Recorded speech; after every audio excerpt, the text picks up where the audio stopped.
department until 1997, when the city decided to privatize the operations of the park. And so that's when a separate nonprofit, History of San Jose, was formed to manage the site for the city. So even though I'm working with his city-owned assets, these are all, no, I work for the nonprofit. So I'm not a city employee. I don't have a magical retirement thing there waiting for me, but it's something that I really enjoy and do. I've been here employed at the park now as curator for about 14 years, so I'm enjoying every minute of it. The other benefit of this tour is that there's a separate nonprofit called the California Trolley and Railroad Corporation. They manage the operations of the trolleys and the activity that goes in the barn. I just happen to be the president of that nonprofit as well. So at times I have to wear different hats. So real quickly, has anybody seen the light rail system in downtown? So in the early 80s, when Supervisor Deardon helped lead the effort for the transit, the light rail system, he put together a group called the San Jose Trolley Group to restore historic trolleys for operating in downtown San Jose. And so this is the result, is they needed a place to restore the trolleys. And so in the early 80s, this structure was built to house the restoration activities. So as you'll go in, we'll see there's equipment and whatnot that was used for restoring the cars. A total of 9 trolley cars or cars were restored in this structure. Presently, there's 4 in the building. 4 more are leased long-term to the VTA for operation in downtown San Jose. I like to say this past December, they did run one car for 2 days. That's the first time in about 5 years that they actually ran in downtown. Was it for a special event? No, they actually had planned to have it running for 2 weekends. But with the rain and whatnot, they only got 2 days out of operating the car. But we're hoping that this will lead to a longer relationship to see those cars active back in downtown San Jose. Next year, we have a couple things going on with the Super Bowl. There's the World Cup. There's a few other things, right? So the city is really looking at trying to boost the downtown attractions for visitors from out of town. At any rate, so the barn was built in the early 80s, and why don't we go in? Oh, so I mentioned there were 9 cars that were restored. 1 car was restored, and we subsequently sold it to Sacramento. Why did we do that? The car originally came from Sacramento. Oh, nice. And then our organization arranged to have it shipped from Portugal to San Jose, and I believe this came in mid to late 80s. And it was operating at that time in Portugal. And so there was minimal work that our group did to restore it. Basically, the work that we did was kind of painted. And so not much work was done in terms of the operations.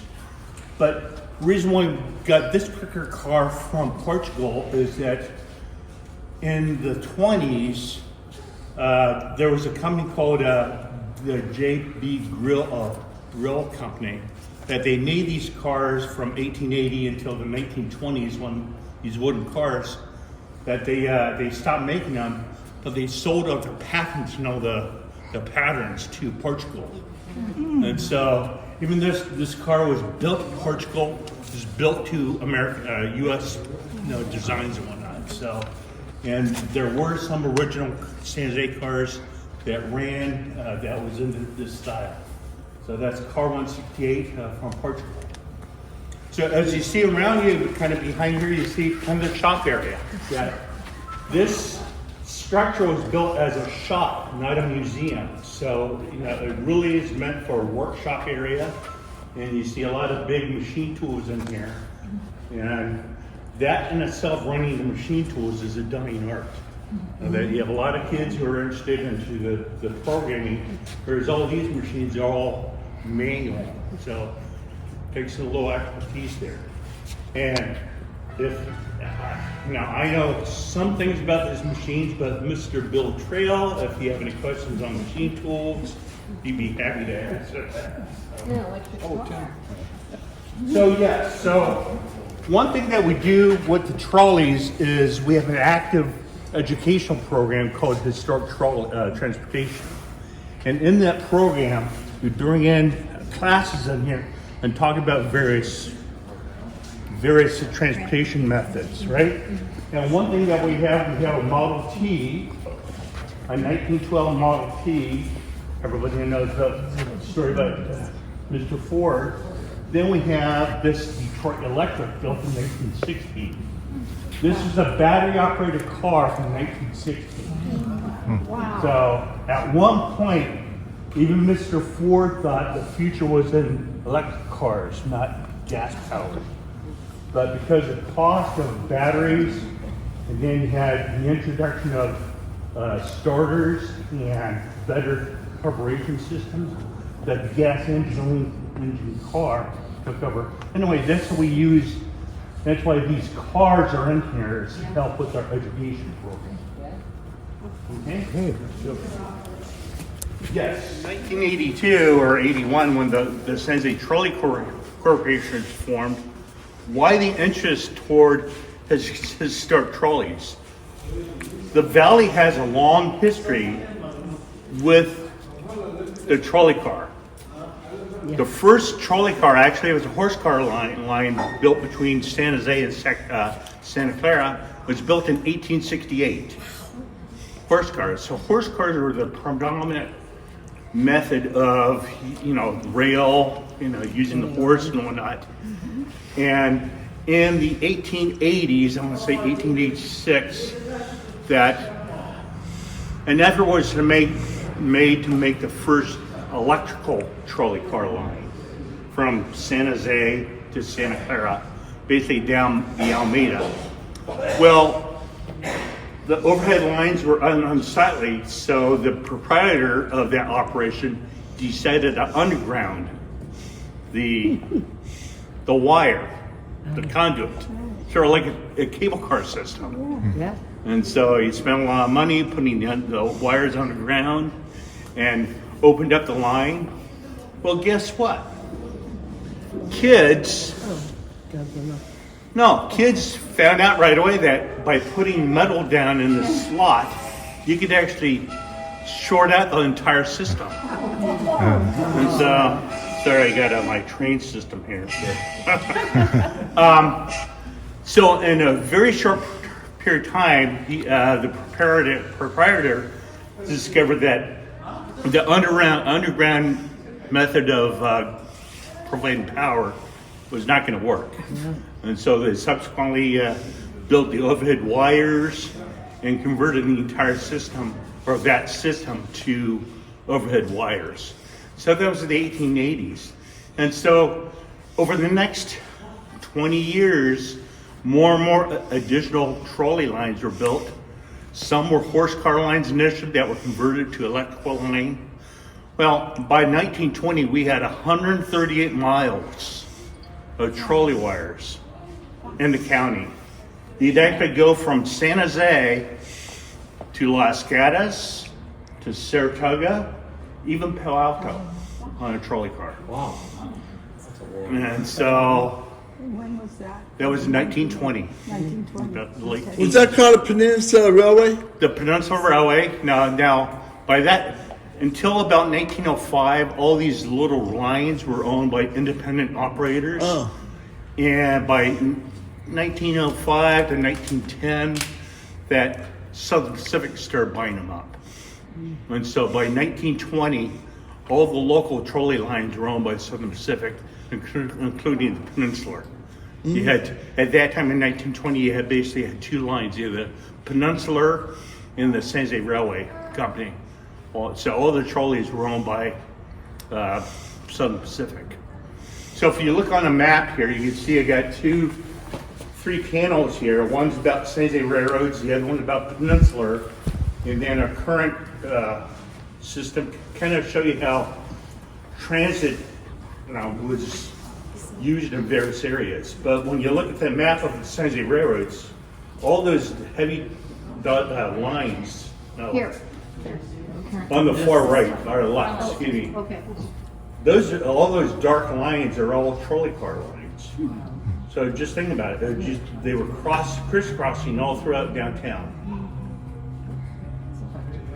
So what happened in about 1920s or a little bit early than that? Automobile. Yeah. And so even though these trolley lines were owned by a large corporation, Southern Pacific, they were still probably owned.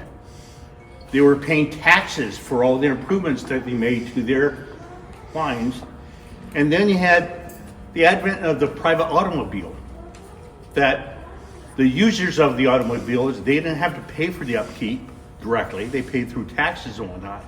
And so all of a sudden in the 1920s, you had this real push. Once I think I mentioned Model T. By the 1920s, cars are getting pretty much usable in terms of they could start, they could run and stuff like that. So people really wanted to embrace this activity rather than feeding their horse and shoveling all the the leftovers.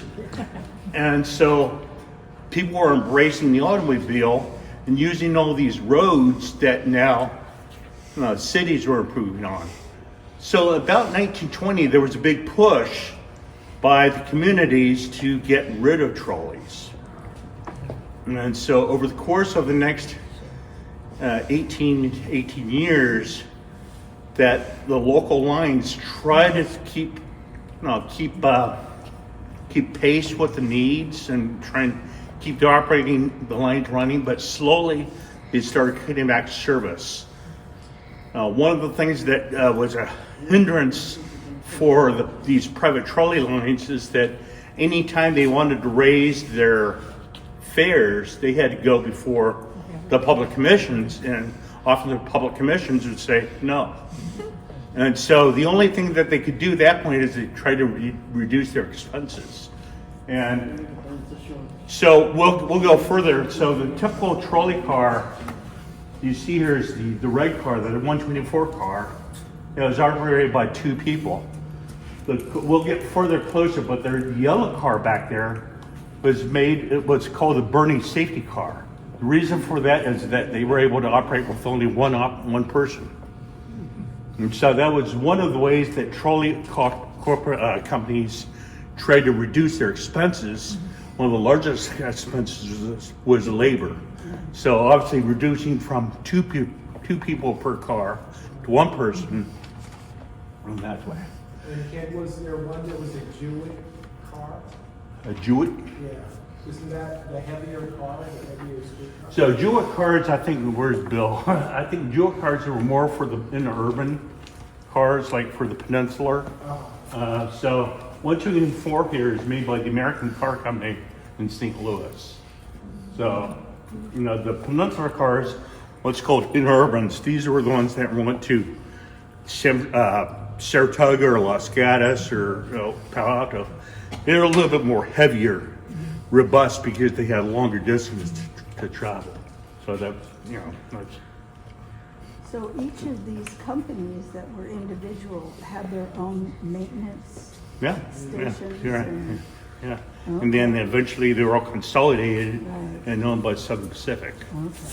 So also what the cities are doing is that the trolley cars were seen as antiquated, and so they were in the way of parking spots on streets. And so there was really push by the community to have the trolley cars disappear. And also at the time you had the advent of jitney wagons or buses that were competing against the trolley lines. And so the last trolley car ran in San Jose in April of 1938. And at that point, no more. So Were those signs on? So I mentioned that the railroads cross downtown. The signs that you see up here are called destination signs. Mayfield. So Mayfield, San Jose, Saratoga, Los Gatos, Stanford, Linda Vista was out on the east side a little bit. Oh, where the school is. And so when we go on the other side, there you'll see the other side because they would actually flip the signs depending on what direction they were going. Before we move, what's that crazy thing for? Which one? Right here. They're all crazy things. Yeah, they are. I know, the one with the two bikes. That's an inspection car.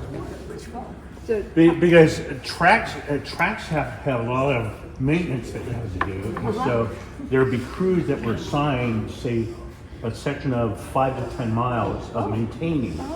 And so rather than walking that distance, they would use that car to go back and forth and check the lines. So, which one? The leaf blower. That's actually the tracks actually get worn on the top. Okay, so it's actually a grinder that you put on the railhead to grind the railhead. yeah. All right, so let's say now the horse cars that operated in San Jose were very similar to this style. This car actually was operated in San Francisco. It was built. Very hilly areas. It was built in 1863 in New York. Wow. Deconstructed and shipped around the Horn to San Francisco and started operating for the Central Railroad in 1868 or 1863. So Can you come back to class? the horse cars were used up there in San Francisco until about 1890 to 1900 time frame, when once again they were replaced by electrical, or in San Francisco a lot of the cars or lines were converted to cable cars, and so they basically threw away these car bodies.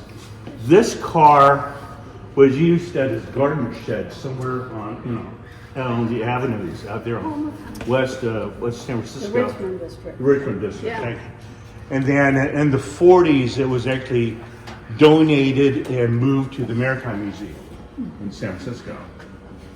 And it kept out there on the pier for a long time. Well, weather doesn't do well with good things with the lumber, and especially with salt air. Yeah. And so eventually it just kind of fell upon itself. And it was given from the Maritime Museum. I went to a group up in Ardenwood, Newark. Nice. There's a little museum up there, a train museum, and it was just basically in pieces. Then in, let's say in say in the late 1980s, we acquired it and restored it. There's now as you walk past there, you can see some of the conditions of what the boards look like, and so. Within the car, there's probably just a handful of boards that are original. The rest of it is just replicated. It's beautiful. How long did it take to get this to the shape that it is today? Bill. So it probably took several years. Okay. Several years. One of the things that was The horse car? Yeah. They did. Well, horse car is an interesting story. I'm going to give it to you right from the beginning, but briefly. Back in the 80s, I volunteered up at the Hyde Street Pier in San Francisco. And this car was sitting out on the pier for many years, and the weather just deteriorated into what you see on the floor. Just exactly. There's an easel over here with a picture as it came in, all just totally collapsed. So the Park Service I was working on the steam tug Hercules, and we were allowed to store a lot of things in the Hazlitt warehouse built in the 1880s. I think it's now a condominium. It's right across the street from the pier. So a guy named, I think it was Larry, he was a volunteer, but he also worked with the Park Service. So one day he said, hey, you guys come over, and anything with a yellow ribbon around it is going in the dumpster Wednesday, and this was Sunday. So I walked around, we all walked around, drill presses, hand tools, whatever had a yellow ribbon we could take for a project. So, well, Lee was his name. So Lee and I were walking around, and I saw this pile of wood with a yellow ribbon around it. And I said, Lee, what's the story here? What is that? He said, that's an old horse car, totally dilapidated, and we can't find a home for it. Nobody wants this thing. So it's going in the dumpster on Wednesday. So at the time, I was involved with the Ardenwood Farm up in Newark. Are you familiar with Ardenwood? Yeah. So I was helping them up there, and I knew Bruce McGregor, who did a lot of research on the Carter brothers, and was instrumental in getting Ardenwood up and running. So I called Bruce that evening, and I told him about this old car because they were working with the Carter brothers narrow gauge equipment, and I thought, well, this is kind of like the same thing. So Bruce said, you know, I'm going to the Park Service this coming Monday, tomorrow, and I'll ask you about that pile of wood. So I totally forgot about it for about 2 or 3 years, and the next thing I know, a pile of wood shows up. So the group here had, at the time, we had woodworkers, welders, machine people. I used to make parts in my shop, or fix parts for the group here. I didn't really work down here that much. And so over time, probably about 3 years, Fred, his little write-up was there on the wall. Fred was our leader at the time. He knew all about trolley cars. And so they put up a stick of wood and duplicated if it needed to be duplicated. And that's finally what you see there today. You guys done good. Yeah. Impressive. As I said, I'll call Bruce McGregor. So, thank you, Bill. I didn't know about the story of how it came I've written a letter to to. Fred to document all this. It's buried in the archives somewhere. So, yeah, Bill mentioned Fred Bennett, who was the master car builder, we called. If you think about this, he hand lettered that whole car. So What?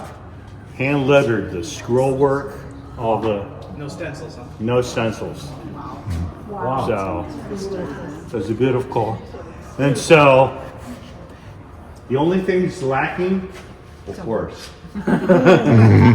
So as you go by here, you can see a picture of it when we had a couple horses here. We had it going up and down the tracks. How many horses? I mean, if you have this thing loaded with people, one horse couldn't do the job. Oh yeah. Seriously? You get one of the great big drag horses. Really? Yeah. Yeah. And so that actually is a problem because you can't just get a regular horse to pull these cars. You gotta get a horse that's a working horse that is used to having Like a the big Clydesdale? Clydesdale type, Yeah. or not Yeah. that size. Whoa. So that's the story about car salad. Right. All right, so our next car is car 124. This is really neat because it is an original San Jose car. Built in 1912 in St. Louis, shipped here to San Jose, and painted in this color, the maroon with the stripes. And so this is just really a pride and joy for our organization that here's a car that's still running in the city that it was built for 112 years later. So pretty amazing. So this car, as I mentioned, the trolley's last operated in 1938. Well, the railroad just didn't care about these old trolley cars. They sold them to whoever they wanted. And people used them for barns or restaurants in a few cases. A few of the more modern cars got sold to other trolley operations that lasted a few more years. This particular car and a twin were sold to an individual in Santa Cruz to use as a house. Yeah. Oh, that would be nice. And so at that point, everything was gutted out, but they used the body for a house, and they actually put the two cars side by side to and built a kind of overhang between them to have as a house, maybe a duplex or whatnot. So when the trolley group was formed in 1991, a few of the old timers knew about this car and its companion. They're over there in Santa Cruz.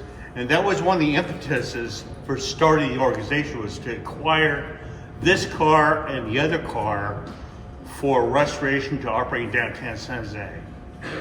So we have cars 124 here in History Park. The other car is car 73 at the VTA. So both cars are still in San Jose. The one obvious difference between the two is that this car is painted maroon. That's how it was originally delivered in. The other car is painted yellow, and that was the colors that the cars were in later in the 20s and 30s. And so it's nice to have these two cars. As I said, from a lay person's perspective, they're identical. But it's so nice to have these historic cars still in San Jose. So it's kind of hard, or you're welcome to take a tour up here, but kind of see, once you step, but you kind of see just the detail that our volunteers went through to restore this car. And all that work was done right here in this shop. The wheels actually underneath, that was all custom made to make it work. They had to buy the wheels and the motors from Australia. Wow. But this is just a gorgeous car in terms of when you look at the pictures and see how it looked like before, it's basically just a rusted frame. And once again, please walk through the car. The doors open down there if you like. And once again, this is called a burning safety car. This sold because you were able to run it with one person. Wow. How many passengers? I think this car only carries about maybe 30. Yes. Yeah. All the work you've done, the restoration work, you really love it. So how many people do you have today? Pardon? How many volunteers do you have today do this kind of thing? So we're not doing any restoration work, but right now we have about 12 people who actually run the trolleys for us. And so they rotate. And I think that we run the trolleys run every weekend, weather permitting. So in History Park, and now if there's a large event on, we'll actually run the outside line along the road. And so because sometimes there's large events in there where you can't just hit people that are but they all run. We have now demo. I should say the 168 car that's runnable. We haven't run it in a while, but it's awesome. But primarily we run these two.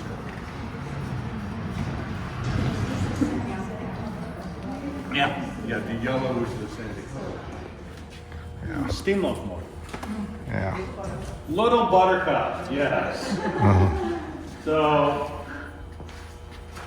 Little Buttercup. That's the name of this engine. So, I mentioned our group of California Trolley Railroad Corporation. We were trying for a long time building a train museum here in San Jose.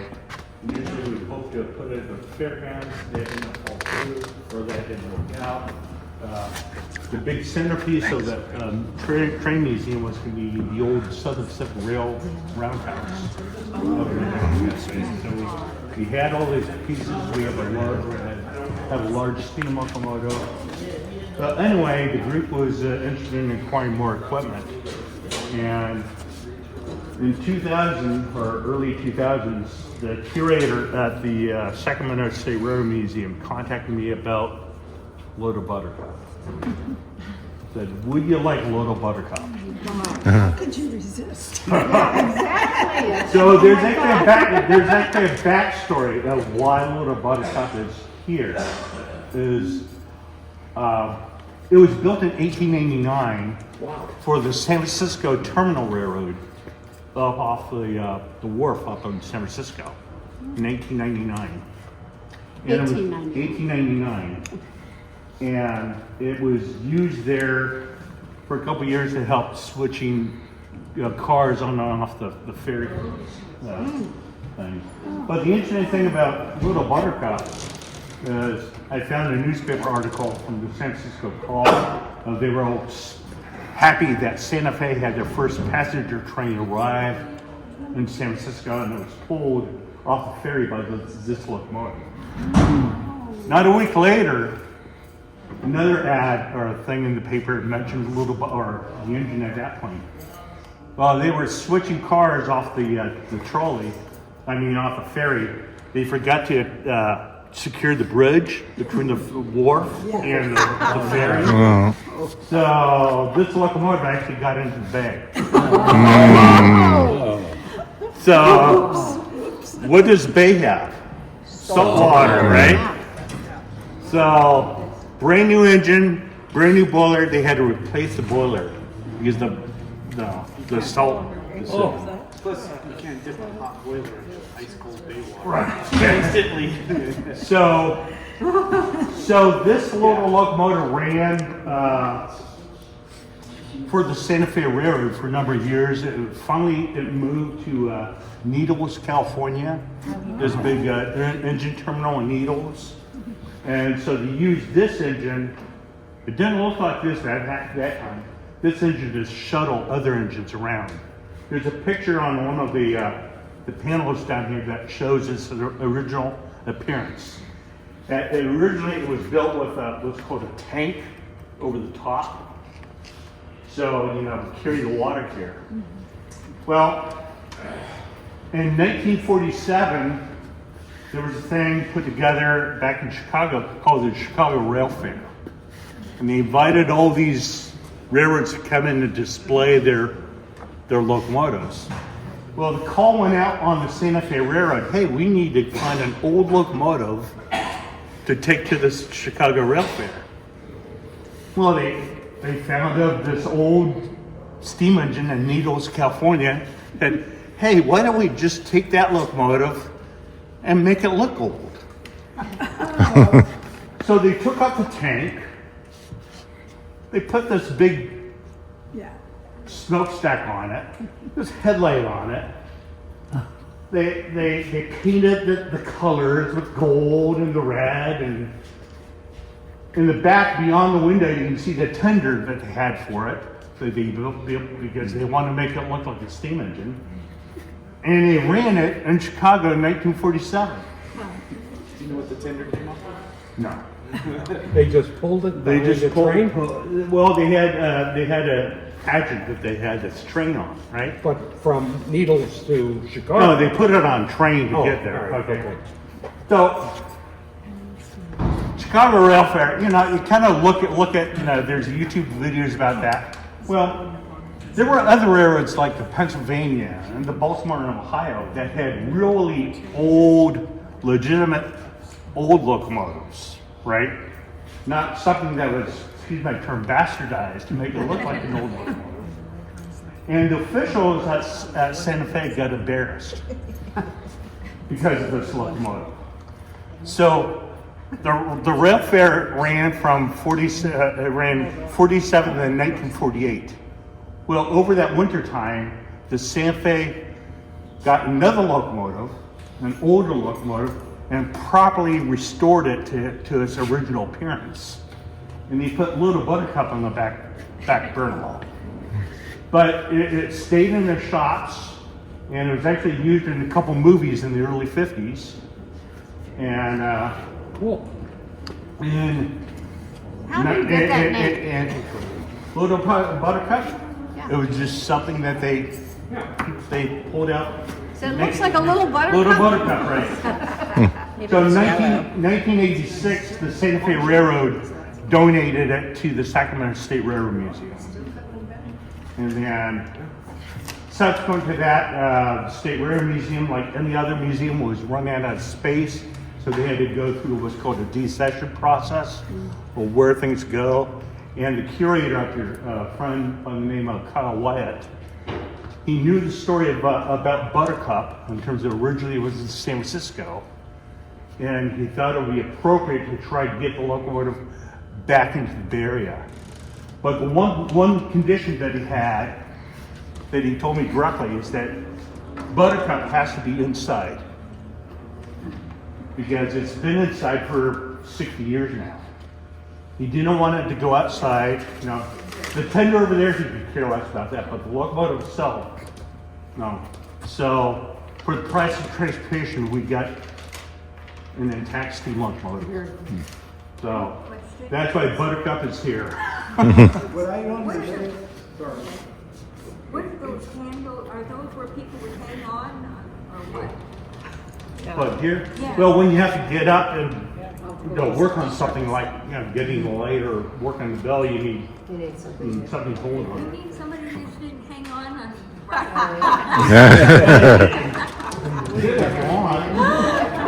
Maybe butts or teeth and Cheap tickets. Yeah, for sure. I'm sure kids did this kind of why was it stuff. still colored the silver? Wouldn't it have been painted for the Chicago thing green? Or did they leave it? No, this is how it was painted for the Chicago Rail Fair. So the real interesting thing, something that I love about this I like this locomotive. In 1981, the Sacramento Railroad Museum opened in 1981. Well, they had all these big, huge locomotives, some daylight engine, come out to attend this. The Union Pacific brought their big engine. Well, what did the Santa Fe Railroad have? Little Buttercup. And so there's actually promotional posters when they were promoting the opening of the Sacramento Railroad Museum. You got these great big daylight engine and this Union Pacific engine, and in between them, Little Buttercup. So, Can I add a little bit to your history? sure. My folks owned rental property in San Bernardino, and so a lot of our tenants had worked at the Santa Fe shops. Santa Fe shops in San Bernardino were the major West Coast repair facility for Santa Fe. So one of the guys, retired Boilermaker, he came up to my dad and he said, "Hey, why don't you take you and the kid and I'll take you down to the shops." Okay? So you didn't need these things in those days. And so we walked all over the place, and so the guy that was taking us around was showing us everything, and I said, "They're all diesels, all big F-unit diesels, stinky old diesels. I want you to do a diesel engine." So I said, "Don't you have any steam engines?" Well, they did. They had a bunch of big locomotives out in what they called the deadline to be scrapped. I begged my dad to buy one. Anyway, so, "Don't you have any steam engines?" "Oh, okay."